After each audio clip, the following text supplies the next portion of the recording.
Ya que es un día de elecciones hoy, nosotros vamos a elegir por avivamiento o aburrimiento. Así dice la palabra de Dios en el libro de Habacuc, capítulo 3, versículo 1. Dice, oración del profeta Habacuc sobre Sigionot. Oh Jehová, he oído tu palabra y temí. Oh Jehová, aviva tu obra en medio de los tiempos. En medio de los tiempos, hazla conocer. Este versículo 2, hermanos, para mí es muy revelador y para que todos podamos tomar en cuenta que la obra en la que estamos es de Dios. Y aquí está el predicador, el profeta, diciendo, oh Dios, aviva tu obra en medio de los tiempos. El avivamiento espiritual es el tiempo donde Dios visita a su pueblo. Es el tiempo donde se manifiesta salvación de almas, donde vemos a la gente pasando por las aguas del bautismo, donde vemos que la iglesia va creciendo en su vida espiritual y también en su asistencia. Es el tiempo donde nuevas personas conocen a Jesucristo como el Salvador personal. Y esos pueden ser índices de un avivamiento espiritual. El avivamiento espiritual es algo que nace en el corazón de Dios. Y nosotros necesitamos distinguirlo de lo que algunos llaman avivamiento, pero es todo emocional. Nosotros necesitamos un avivamiento espiritual que venga de lo alto, que venga de Dios. En el año 1904, en un país que se llama Gales, allí experimentaron por 2 años un gran avivamiento espiritual. Eso se ha vuelto como una referencia para nosotros y una curiosidad a la vez. Porque ese avivamiento comenzó con un grupo de adolescentes de 12 a 18 años.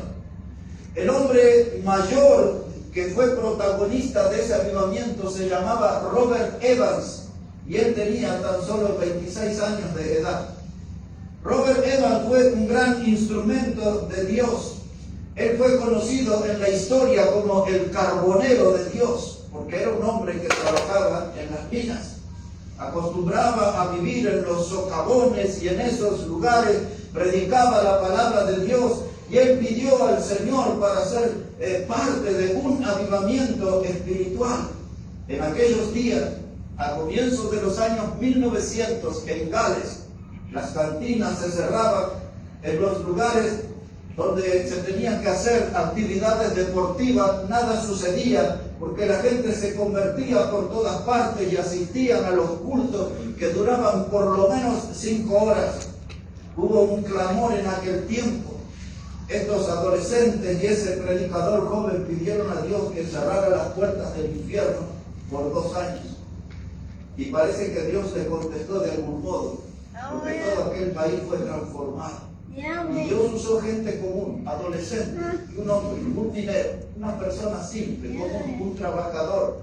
Y ellos fueron un gran protagonista de un avivamiento espiritual. Conversiones por todas partes, una nación totalmente transformada.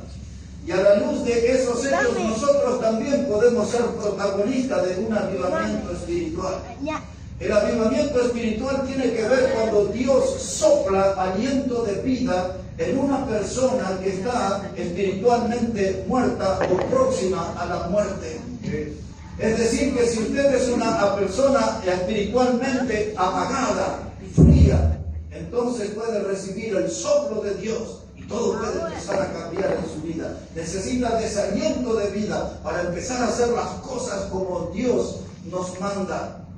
Algunas cosas Dios nos exige para atraer avivamiento. Número 1, necesitamos tener una iglesia predicadora, una iglesia que anuncie el evangelio, y ese puede ser un índice para que el avivamiento se instale en medio nuestro. Busque por un momento en el libro de Jonás, por favor. Si está allí en Habacuc, tiene que ir a su izquierda. ahí va a tener el libro de Nahum, Miqueas, y antes de Miqueas va a encontrar Jonás. Quiero llamar su atención leyendo en el capítulo 3. Creo que todos los que estamos aquí algo sabemos acerca de Jonás, que fue un predicador rebelde, un hombre que se resistió a hacer la voluntad de Dios.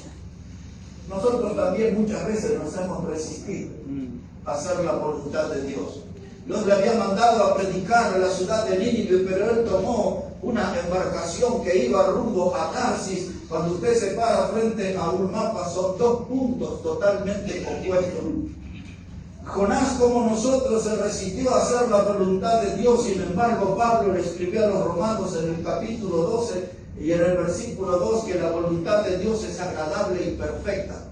Amén. Y yo me pregunto, siendo la voluntad de Dios agradable y perfecta, ¿por qué nos resistimos tanto a su voluntad? Y queremos imponer nuestros caprichos, nuestros antojos, nuestros criterios, y así nos va. Pero la voluntad de Dios es agradable y perfecta. En la vida de Jonás se le cruzó una tempestad, aquella embarcación estaba que se iba al fondo del mar, los marineros le tomaron, le enviaron a las profundas y frías aguas, un gran pez lo devoró y no lo pudo digerir, porque al tercer día lo vomitó. Y esa es lo que es un hombre fuera de la voluntad de Dios, un ser indigerible. Y el pez pudo tragárselo a Jonás, lo tuvo que vomitar.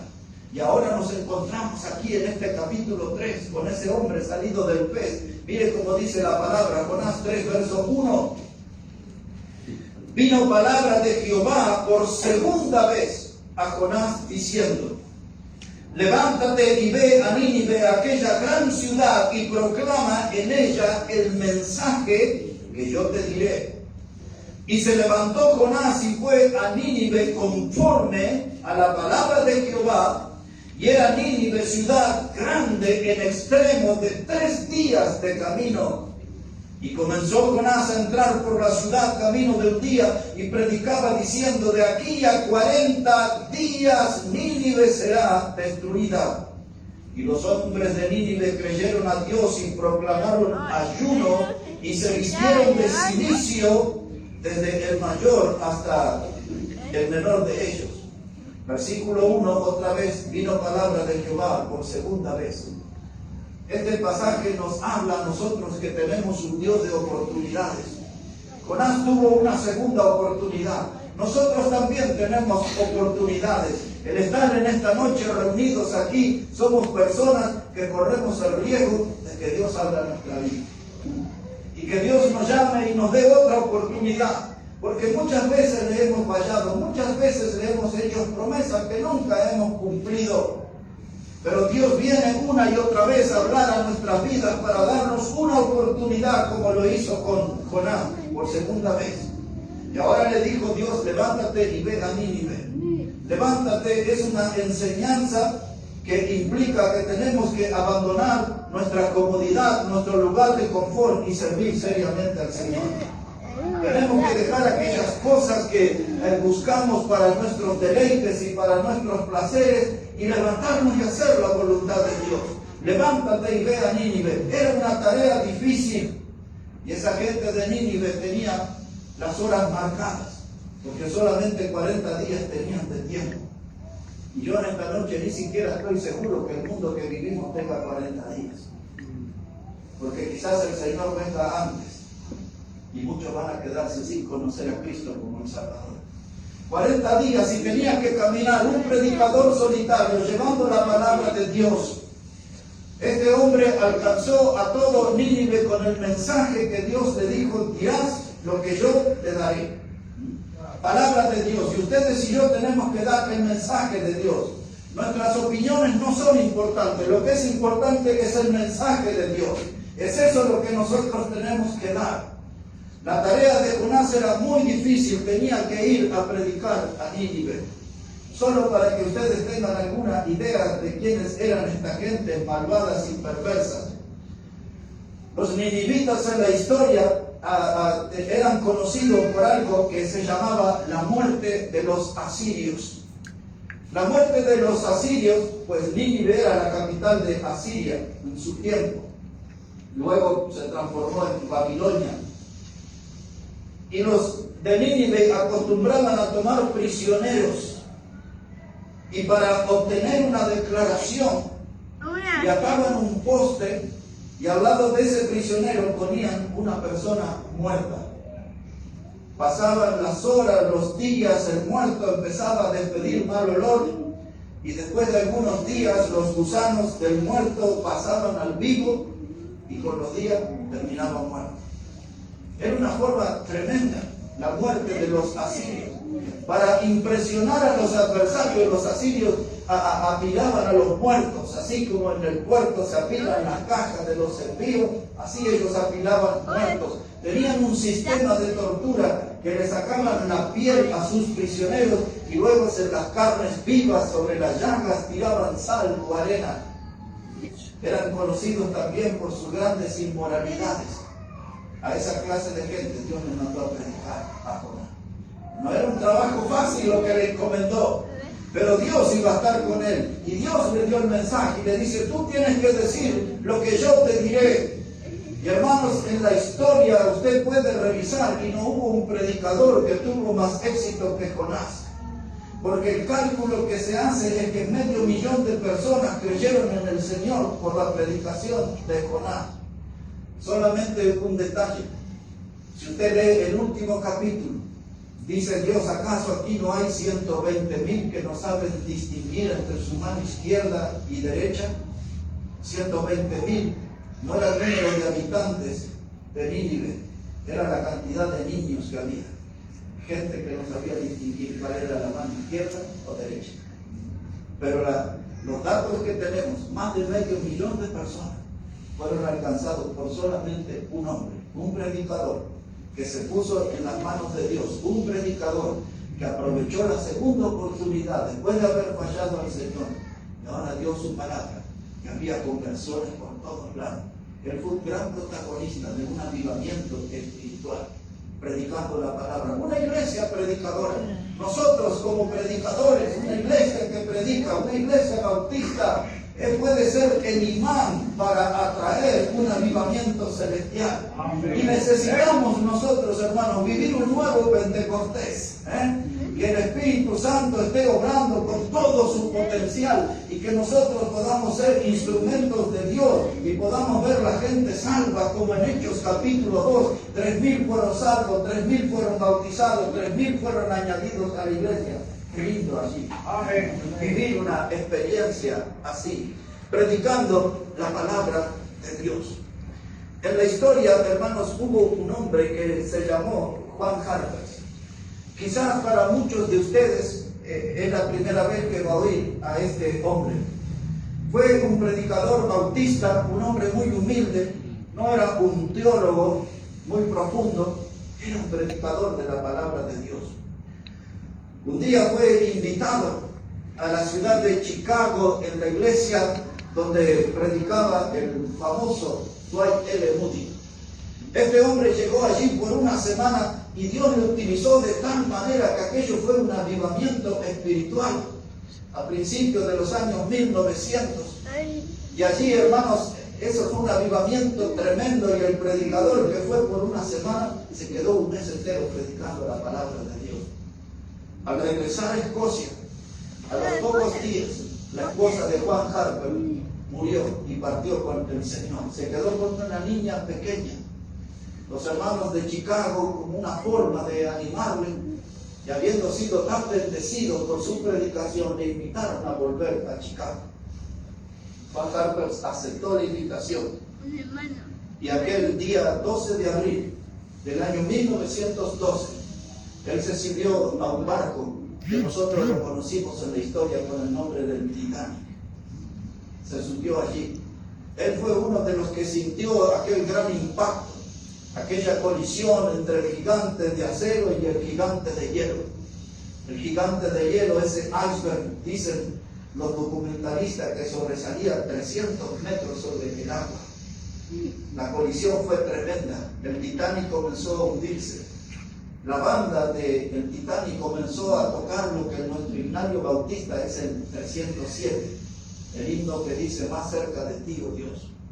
Juan Harpers, el predicador, tomó a su niña y buscó al capitán Smith y le confió su niña porque él tenía que salir a predicar.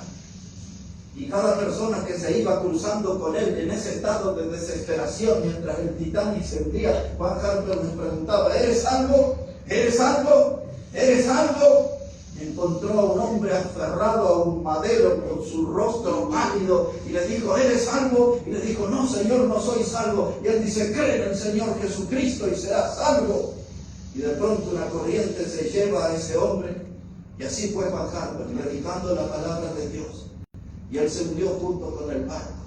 Como dijeron algunos después, murió haciendo lo que más amaba: predicar el Evangelio. Pues ¿cómo sabemos esta historia? Porque un día un hombre de mucho dinero escribió un libro que se llama Yo fui el último salvo por Juan Harpers. Y él nos contó todo. Era ese hombre que había estado aferrado al madero.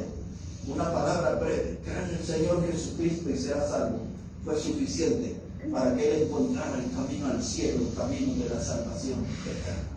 Necesitamos predicar, hermano. Necesitamos ser una iglesia predicadora.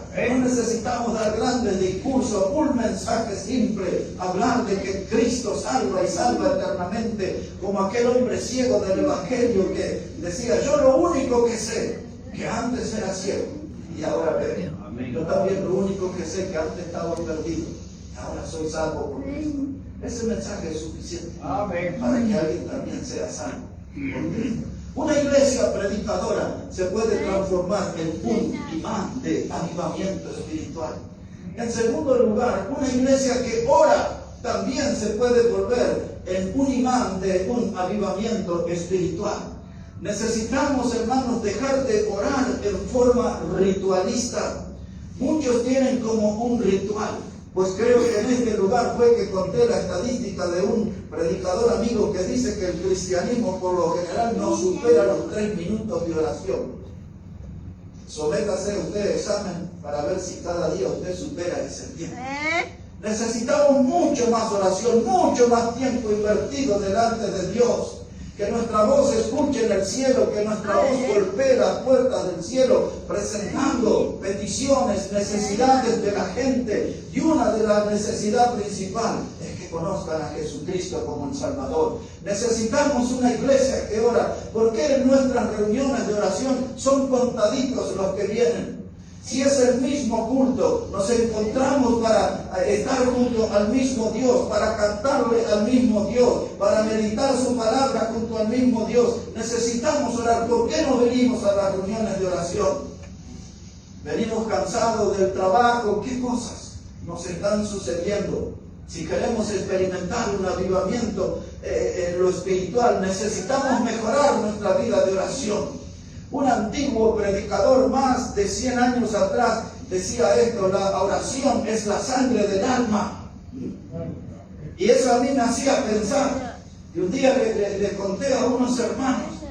Y entonces al fin de semana llego a la iglesia y alguien tenía escrito en su movilidad: la oración es la sangre del alma. Porque hoy tenemos iglesias anémicas, iglesias que no tienen fuerza espiritual. Y la oración es la sangre del alma. Hermano, necesitamos orar para tener una iglesia fuerte, porque los problemas que el diablo nos ocasiona son tremendos y necesitamos ser fuertes, tener nosotros una vida de oración. La oración es la madre de miles de bendiciones. Muchas bendiciones que nos llegan a nuestra vida es porque nos está faltando oración. Necesitamos tener un modelo en esta noche.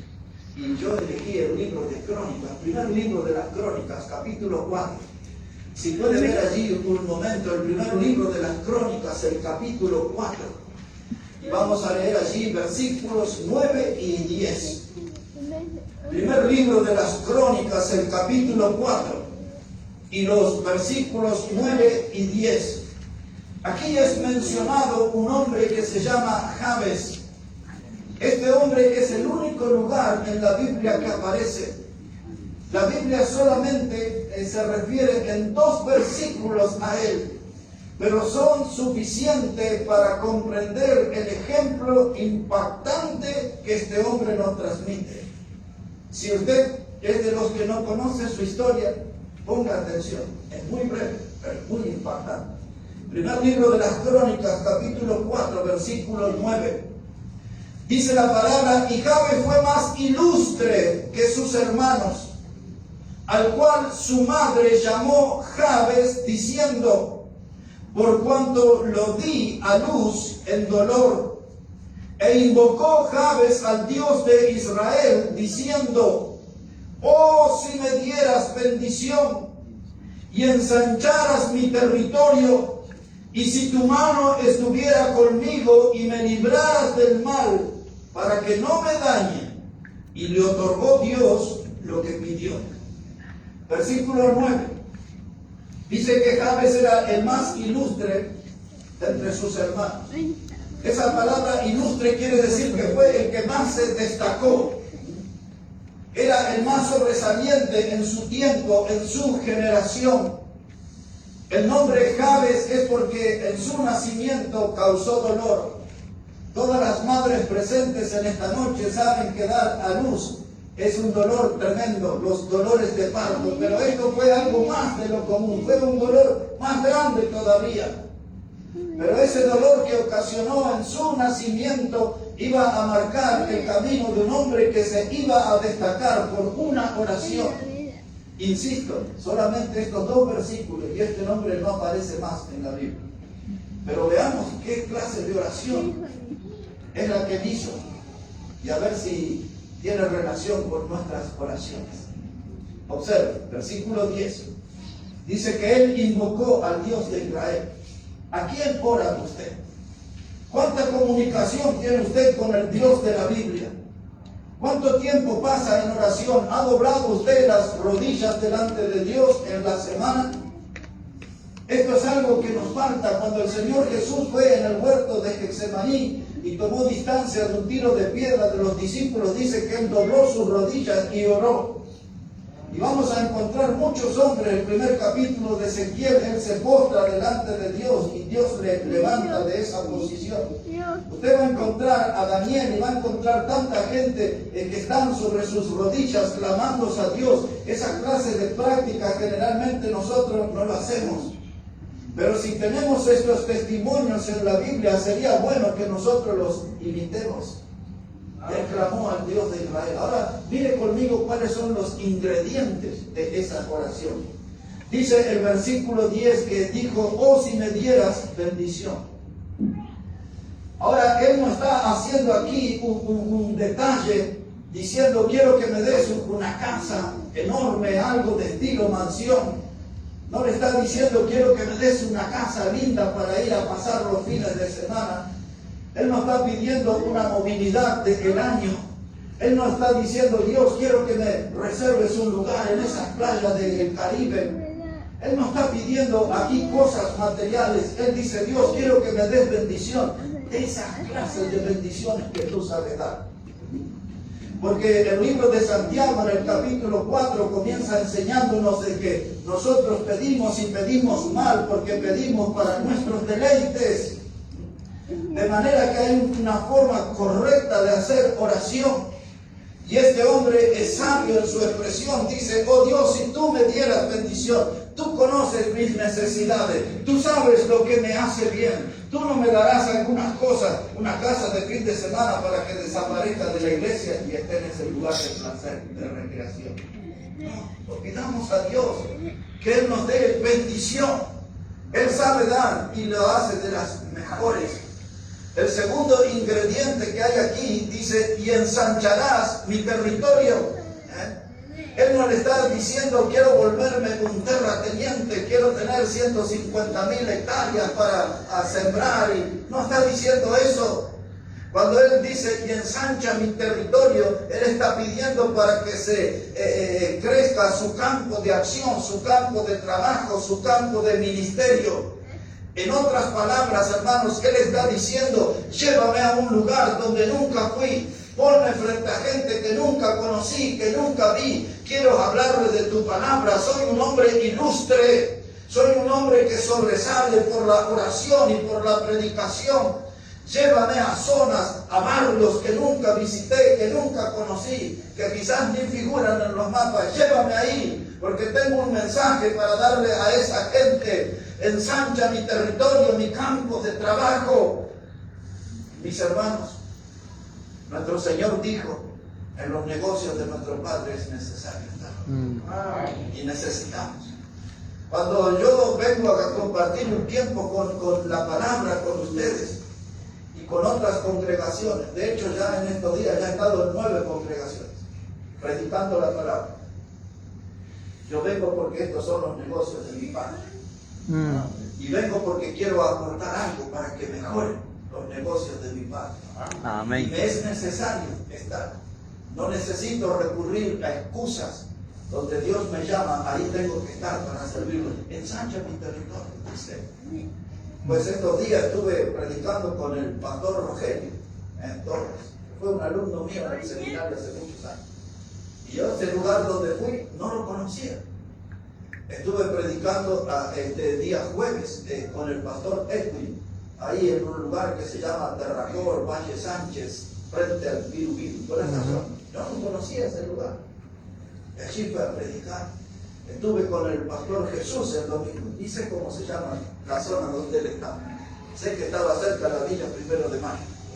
Pero hermano, yo voy a lugares que nunca fui, lugares donde voy a encontrarme con gente que nunca vi, porque este es el sentimiento que me transmite este hombre. Ensancha mi territorio, quiero más campos de trabajo, no quiero vacaciones, no quiero jubilación, quiero trabajar, quiero extender mi vida de servicio donde yo pueda ser útil, yo quiero ir. Esta era la oración de este hombre llamado Jabes: ensancha mi territorio. El pastor hablaba de la cárcel. Está hablando de Palmasola, ¿no? Muchas veces he ido a predicar los días martes, muchos martes. He ido a predicar ahí en la cárcel. Y reuníamos los hermanos por número de 70 hasta 90, alguna vez todos reuniditos ahí. Y le digo algo más. Una sola vez y un solo minuto de todas las veces que fui sentí que estuve en una cárcel. Después siempre me sentí en una congregación. Los hermanos tenían un bombito viejo y una guitarra vieja con cuerdas desafinadas, con cuánto gozo que cantaban, una experiencia maravillosa.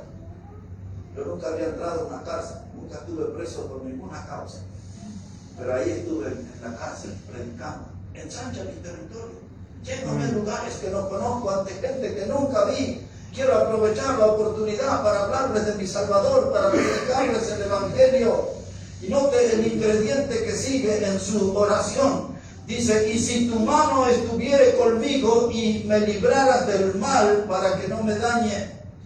El hombre sabía que el pecado causa daño, el pecado causa ruina. Y él está pidiéndole a Dios que Dios, hermano, con su mano pueda librarle del mal.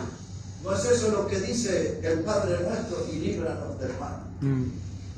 Que puede traducirse también como líbranos del maligno, porque en él se origina el mal. Y hermanos, el maligno siempre pone tentaciones frente a nosotros y él busca nuestra ruina, pero este hombre sabe que la mano de Dios puede protegernos.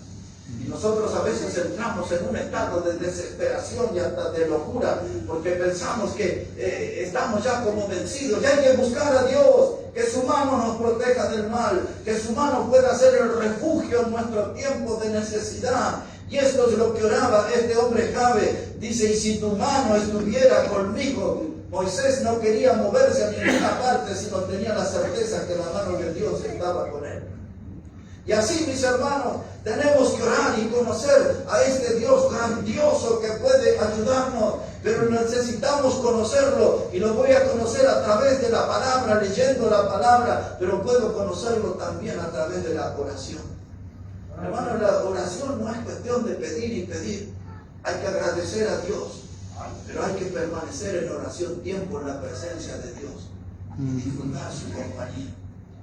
Aún en la pausa de la oración, en el silencio, es nuestra oportunidad de conocer a Dios, de disfrutar de su presencia. No es un ritual, hermano, que vamos y Padre, necesitamos el pan, y necesitamos salud, y necesitamos dinero, y necesito para cubrir el alquiler, la renta de la casa, etc. No, hermano, hay que estar un tiempo delante de Dios y disfrutar de su presencia.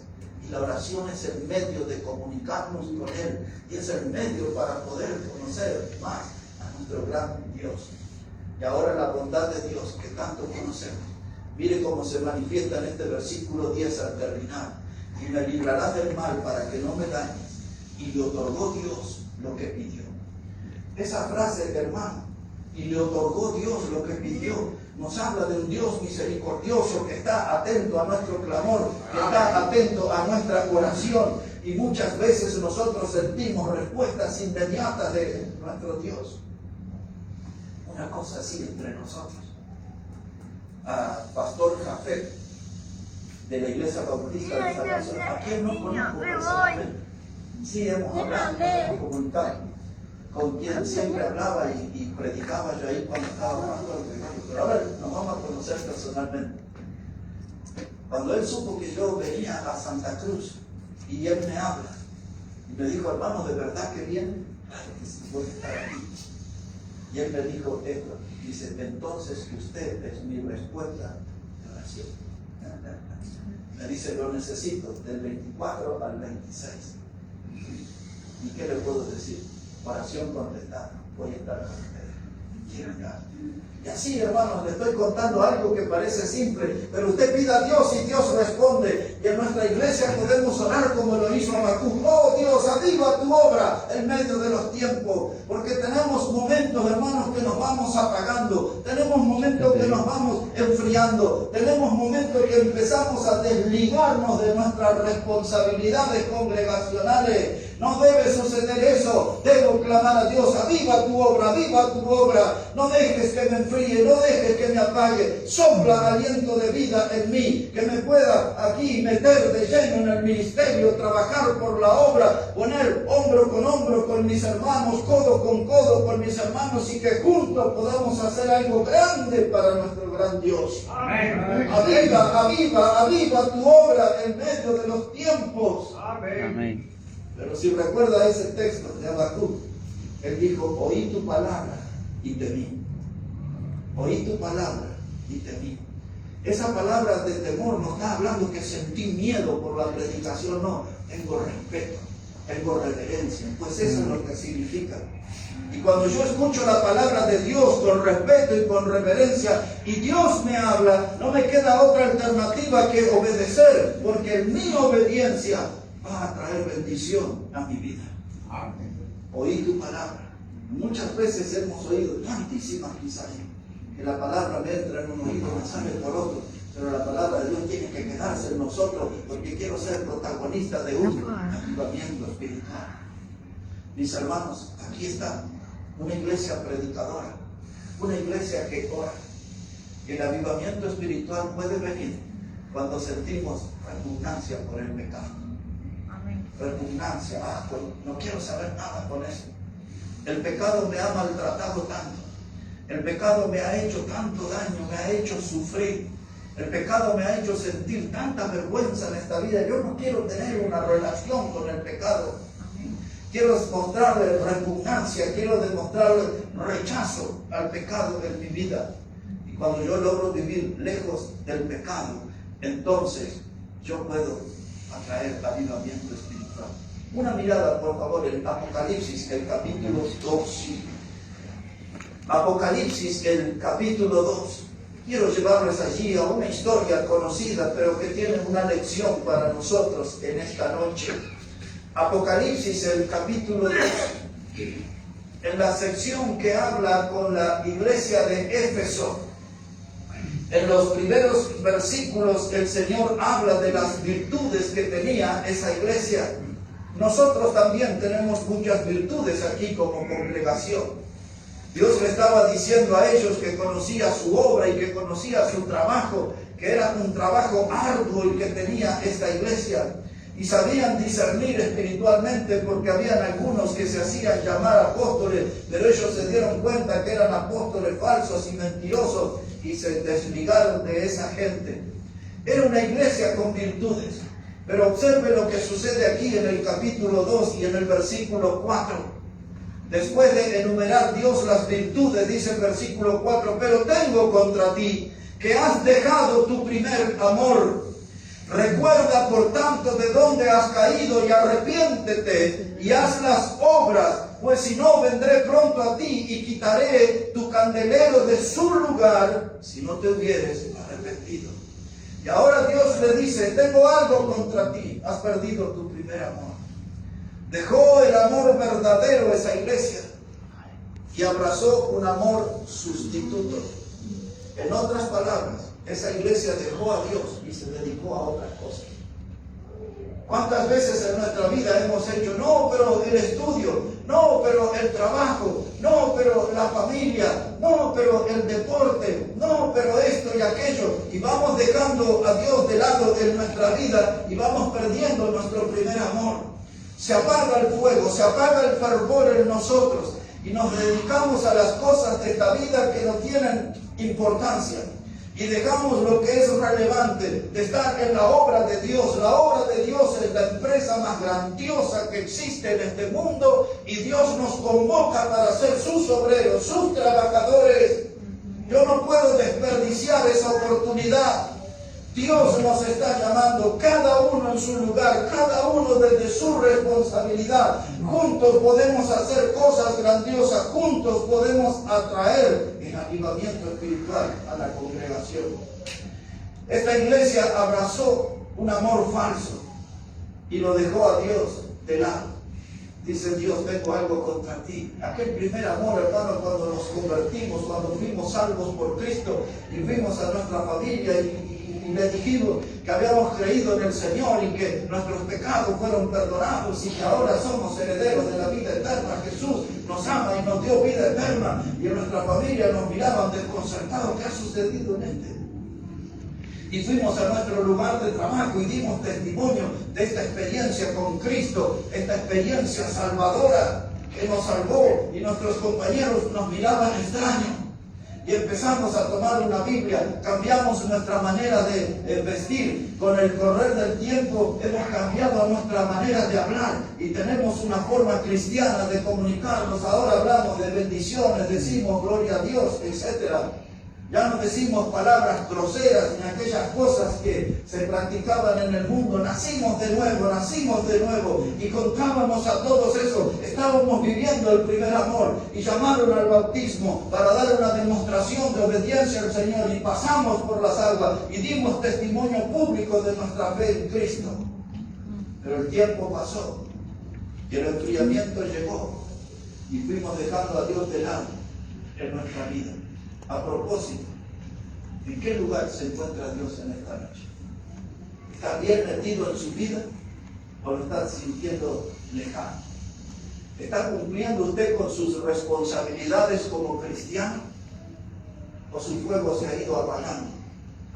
Pues si su fuego se ha ido apagando, Dios puede esta noche volver a soplar aliento de vida y producir un avivamiento en nosotros. Un despertar espiritual en nosotros. Necesitamos estar despiertos. Pues ustedes recuerdan la escritura que dice, despiértate tú que duermes y te salvará Dios. Necesitamos estar despiertos para servir al Dios vivo. No puedo caer en esto de dejar el primer amor. Tengo que tener entusiasmo, tengo que tener fervor, tengo que tener gozo de servir a mi Salvador. No me debe pesar venir a los cultos. Este debe ser mi privilegio. Estar delante de Dios, en comunión con mis hermanos, junto a la palabra de Dios, que es viva y eficaz y puede soplar aliento de vida en mí. Aquí están los de Jesús. Y ahora una advertencia. Dice Dios, porque si no te arrepientes, Él le pidió, arrepiéntete y vuelve donde has caído. Todos nosotros aquí en esta noche sabemos el día que le fallamos a Dios. Todos nosotros sabemos el día, el lugar, la hora y con qué cosa le hemos empezado a fallar a Dios. Y Dios dice, ya ni es necesario describir, solamente arrepiéntete, vuelve donde has caído y empieza a hacer las obras del principio. No es esto lo que hizo con Jonás, vino por segunda vez. Y esta noche Dios viene otra vez y nos habla en nuestra vida. Hay algo malo en nosotros, arrepiéntete, vuelve donde has caído. Hay una oportunidad para ti y empieza a hacer las obras desde el principio. Si usted se va a resistir, al obrar de Dios. Entonces Él dice, vendré sobre ti, quitaré tu candelero. El candelero era el lugar donde se sentaba así, y ponían las lámparas para iluminar el ambiente. La iglesia es la luz de este mundo. El Señor Jesús dijo que nosotros somos la luz de este mundo. Y si nosotros somos cristianos apagados, no vamos a poder cumplir nuestra misión. Si la iglesia está apagada, no puede ser luz para los que están en las tinieblas. No tiene razón de existir una iglesia apagada. ¿Para qué? Si estamos para producir luz, si no lo estamos haciendo. Entonces dice el Señor, arrepiéntete, vuelve donde has caído y empieza a producir luz, empieza a mostrar vida espiritual, vigor espiritual. Pues la palabra avivamiento espiritual a veces se relaciona con ese fuego que hacemos, por ejemplo, para un asado. Encendemos los carbones, la carne empieza a crujir en la parrilla, pero luego de unos minutos esos carbones empiezan a perder su fuerza y se les cubre una ceniza. ¿Y qué hace el asador? Toma allí un material de hierro y remueve esas brasas y el carbón vuelve a cobrar vida, vuelve a tomar fuerza y vuelve a cumplir su función. Y eso es lo que necesitamos. Si mi vida se está apagando, si mi vida empieza a estar cubierta de ceniza, pedirle a Dios en esta noche, toca mi vida, aviva mi corazón, saca la ceniza. Quiero ser un dueño de un fuego fuerte para servirte, Señor. Eso es lo que necesitamos, mis hermanos, pero necesitamos orar. Hacerlo de corazón, porque nuestra salud espiritual está en Cristo. Necesitamos clamar a Dios y que esa llama santa se vuelva a encender en nuestras vidas y podamos servirle con toda la luminosidad posible. Servirle a nuestro Dios. Una iglesia que predica, una iglesia que ora, una iglesia que tiene repugnancia por el pecado. Y en último lugar, quiero decirles, una iglesia que se consagra a Dios. Voy a usar un texto que usé el domingo anterior aquí, en Romanos capítulo 12. Si puede ir un momento ahí, Romanos el capítulo 12, en el versículo 1. Romanos el capítulo 12 y el versículo 1. Y ya entramos en la recta final de nuestro mensaje. Romanos el capítulo 12 y el versículo 1. Dice la palabra de Dios, así que hermano, os ruego por las misericordias de Dios que presentéis vuestros cuerpos en sacrificio vivo, santo, agradable a Dios, que es vuestro culto racional. La explicación del pasaje comienza por el final, culto racional. Ese quiere decir un culto pensado, eso quiere decir un culto meditado. Un culto racional no es algo que está motivado por emociones.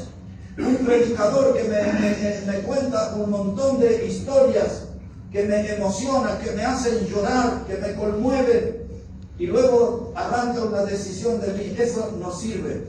El culto debe ser racional, pensado. Cuando doy un paso a Dios, cuando consagro mi vida a Dios, tiene que ser algo pensado, meditado, porque las emociones son pasajeras, las emociones se evaporan a la vuelta de la esquina, pero una decisión bien pensada, un paso medido, eso va a permanecer en el tiempo. Y ahora lo que Dios quiere es que nosotros pongamos nuestros cuerpos en sacrificio vivo. Es decir, que nos está hablando del altar del Señor. El altar del Señor es el lugar de las decisiones más importantes. Cuando usted es convocado al altar a orar, es para tomar decisiones que van a ser importantes para su vida. Cuando usted es invitado al altar es para tomar decisiones que van a fortalecer, que van a mejorar, que la van a poner en la mejor condición su comunión con Dios. El altar es el lugar importante. Un gran predicador, amigo mío, ya tiene sus 80 años. Un día predicando en unas conferencias en los Estados Unidos, estábamos hablando sobre el tema del altar. Y él me dijo estas palabras: el altar es el lugar donde yo hago los mejores negocios con Dios. En otras palabras, cuando usted viene al altar para tomar las mejores decisiones con Dios, sus mejores compromisos, sus mejores negocios, es algo entre usted y Dios, nadie más lo sabe. Es algo entre usted y Dios. Por eso nadie debe resistirse cuando es llamado al altar, Porque siempre hay algo en nuestra vida para resolver. Y debemos hacerlo delante de Dios. ¿En qué lugar? En el altar. En un lugar que es importante. El altar no es un lugar donde yo vengo a pasar un momento, porque si no, ¿qué van a decir los hermanos si voy al altar? No, usted viene al altar porque Dios lo llama. Y si Dios lo llama, no se resista, porque Dios quiere ayudar a tomar las decisiones más importantes en su vida. Y Pablo tiene aquí en su mente la idea del sacerdote del Antiguo Testamento, que traía los animales y los sacrificaba para que su sangre cubriera el pecado de una familia o del pueblo. Una vez al año el sumo sacerdote entraba al lugar santísimo y allí hacía un sacrificio por el pueblo. Pero ahora aquí no hay animales, ahora Pablo habla de personas. Dice, vamos a poner nuestro cuerpo en sacrificio vivo. Note esa palabra vivo, ahora que estamos vivos es nuestra oportunidad. Una vez que ya partimos de esta vida, ya no vamos a poder servir al Señor. No vamos a salir del cementerio para ganar almas, para dar testimonio de nuestra fe. Ahora que estamos vivos, es el tiempo donde yo tengo que venir al altar y ponerme delante de Dios, buscando la oportunidad de ser un instrumento en sus manos, buscando la oportunidad de ser un protagonista en su obra. Muchas veces le fallé, muchas veces no cumplí mis promesas, pero cuando Dios me llama y cuando Dios habla de un avivamiento espiritual, yo quiero ser parte de eso, yo quiero tener esa experiencia. Y por eso voy al altar y decido por Dios un sacrificio vivo. Y luego usa la palabra santo. Usted sabe que la palabra santo, la raíz de ese término, es separado para Dios, apartado para Dios. Yo quiero ser santo, quiero que mi vida sea separada para Dios.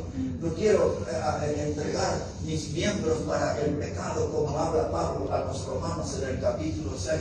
En ese mismo capítulo él dice, yo no quiero que el pecado gobierne sobre nuestro corazón. Yo quiero ser santo, quiero que mi vida sea apartada para Dios, separada para Dios. Yo quiero vivir como un hijo de Dios y quiero demostrar que mi compromiso es con Dios. Por eso Pablo dice que debe ser un sacrificio vivo, santo, y ahora usa la palabra aquí, el sacrificio vivo, santo, agradable a Dios. Ya es hora que hagamos cosas que le agraden al Señor. Ya hemos vivido tanto tiempo para la carne y para nuestros placeres y nuestros deseos. Ya es tiempo de vivir para Dios, de tomar las cosas en serio. Y más cuando veis que aquel día se acerca, porque Cristo viene pronto. Tenemos que aprovechar el tiempo que nos queda sirviéndole al Señor. Avivamiento espiritual, mis hermanos. No se trata de un montón de emociones. Avivamiento espiritual no se trata de días de fervor. El avivamiento espiritual llega a nuestra vida cuando hay quebrantamiento. Una vida quebrantada. Escucho una predicación de la palabra de Dios y esa palabra me quebranta, me atraviesa el corazón, como en Pentecostés. Y en Hechos 2, verso 37, cuando escucharon a Pedro y a los otros predicar, dice Hechos 2, 37, y se compungieron de corazón. Esa palabra compungieron quiere decir que fueron atravesados por el poder de la palabra de Dios. Y nosotros, hermanos, para llegar al avivamiento, nuestra vida debe ser quebrantada. Nuestra vida debe ser traspasada por la palabra de Dios. Ella es la que tiene que obrar en nosotros y despertar el deseo de vivir un avivamiento espiritual en nuestro tiempo. Mis hermanos, si no hay quebrantamiento, no habrá avivamiento. Ahora escuche, las flores, para transformarse en perfumes, tienen que ser aplastadas. Para obtener una linda fragancia, las flores son aplastadas. Las uvas, para transformarse en vino, tienen que ser trituradas. Las aceitunas, para transformarse en aceite, tienen que ser aplastadas. Y nosotros, para transformarnos en protagonistas de un avivamiento, necesitamos también ser traspasados por la palabra de Dios. Que la palabra de Dios obre en nuestra vida, de tal modo como lo decía el profeta Isaías, la palabra de Dios no vuelve vacía. Alguien quizás en esta noche dice, yo ya no quiero estar aquí calentando un banco siempre. Yo quiero ponerme en acción. voy a hablar con el pastor, puedo hablar con los diáconos, qué lugar en la obra yo puedo servir. Tengo tiempo, tengo una virtud, tengo un talento, tengo algo aquí en la obra de Dios. Necesitamos tantas cosas. Como hablaba yo en esta mañana con una persona a la cual le explicaba, nosotros en la congregación podemos tener el mejor predicador, pero la gente no va a venir si no tenemos gente que hace la limpieza. Y el que hace la limpieza y el predicador son socios de la misma empresa para presentar el mensaje correctamente.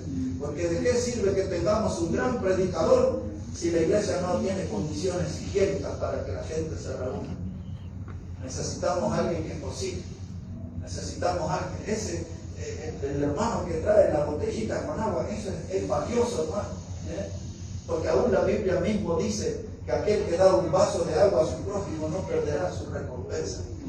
Hay muchas cosas que podemos hacer para Dios, y entonces Dios nos invita a escapar de esa comodidad de un asiento y ponernos en el servicio.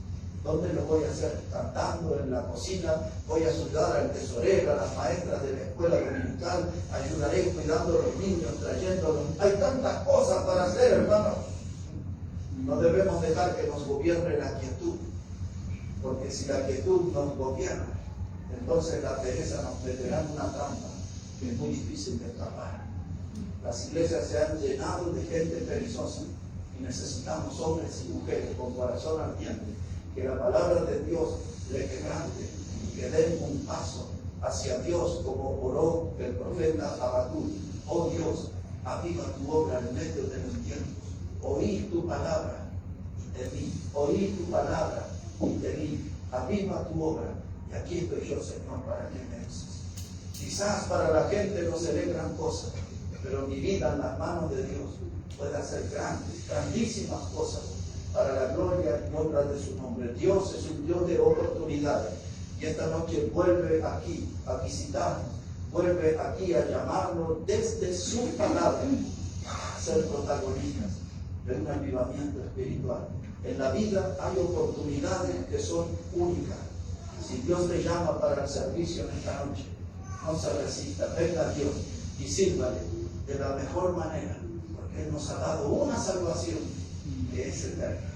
Todos con los ojos cerrados, por favor.